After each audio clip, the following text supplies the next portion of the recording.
Welcome to the Spirit Rock Music YouTube channel. Today I want to talk about Bob Dylan's All Along the Watchtower. This is a song that I have been fascinated with for a long time. I think it's one of many songs written by Nobel Prize winner Bob Dylan that invoke a special atmosphere. And to me, it is a great song because it signifies a decisive moment in a seeker's quest. So the song was recorded on November 6 in 1967 and first appeared on the album John Wesley Harding, and it has since been included on several of Dylan's greatest hits compilations. Now, of course, there may be various ways of interpreting the lyrics. The great website Bob Dylan Song Analysis suggests that it is about attitudes towards corruption and privilege. Others see it as a conversation between the devil, the Joker, and the thief. A reference would be the Bible, where there is talk of Jesus who comes as a thief in the night, e.g. in Peter 3. But the same topic is also suggested with the opposite reference, Jesus as the Joker, referring to the game of tarot, and Jesus at the cross hanging next to the good thief. And these ideas are taken from the website lyricinterpretations.com. Well, from my perspective, the song describes the critical moment that a spiritual seeker realizes that nothing in this world can satisfy his inner longing. He has reached the border, and this reminds me of a great scene in the movie Truman Show, where Truman weathers the storm and crosses the ocean, and finally, with his sailing boat, crashes into the wall that limits his fake world. So here in All Along the Watchtower, the seeker is looking for a way out of this fake world. Quote from the lyrics, "There must be some way out of here."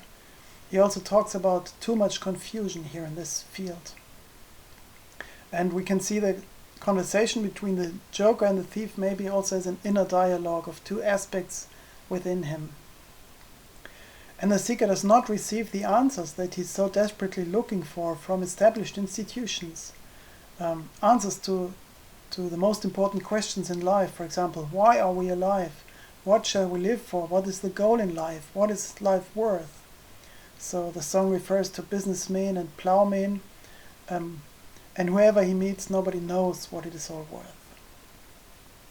So the protagonists are outsiders. They haven't found a comfortable place in society, and we may assume that even if they had, they probably wouldn't feel at home there. But they're not on their own. Many people feel similarly.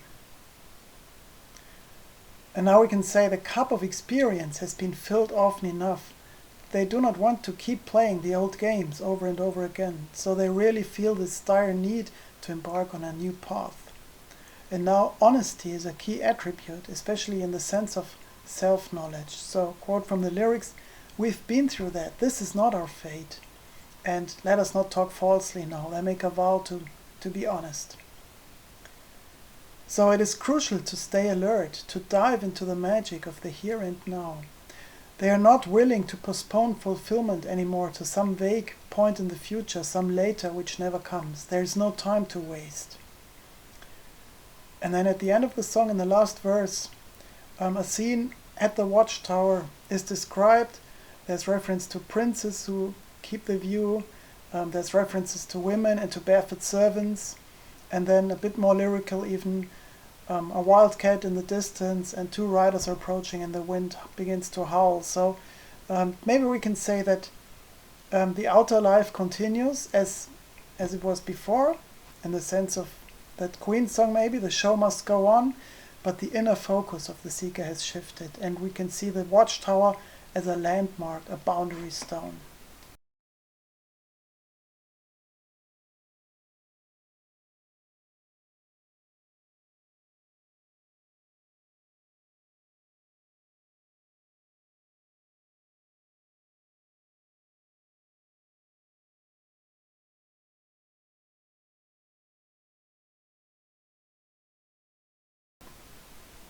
Now, being a famous Dylan song, of course, All Along the Watchtower has been covered extensively by many artists, including Neil Young, Pearl Jam, U2, Grateful Dead, Brian Ferry, Carlos Santana, to name just a few.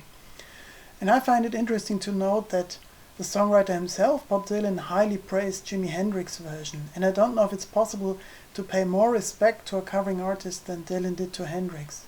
For example, Dylan described his reaction to hearing Hendrix's version for the first time. He said he was really overwhelmed.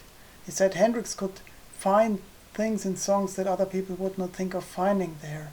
And he even goes on to say that for Dylan it feels like he took license from Hendrix's version when he sings the song. So every time he sings it, it feels like a tribute to Hendrix. So that's quite something to say.